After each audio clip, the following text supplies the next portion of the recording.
طبی نسخہ. اس لیے ان حدیثوں کو دھیان سے سنیے اور دھیان سے کتابوں میں پڑھیے بھی کہ رسول اللہ صلی اللہ علیہ وسلم نے کتنا اہتمام کیا. رات کو جب بھی آنکھ کھولے میں کہتا ہوں سبحان اللہ پڑھ لو، الحمدللہ پڑھ لو، لا الہ الا اللہ پڑھ لو، اللہ اکبر پڑھ لو، کچھ بھی اللہ کا نام لے لو، فوراً جو ہے گرہ کھل جائے گی. وضو کر لو، دوسری گرہ کھل جائے گی. تہجد پڑھ لو، تیسری گرہ کھل جائے گی. حشاش بشاش ہو گیا.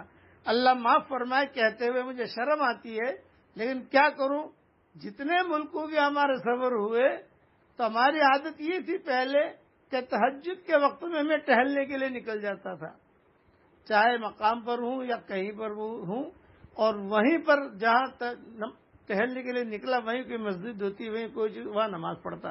تو تہجد کے وقت میں جب نکلنے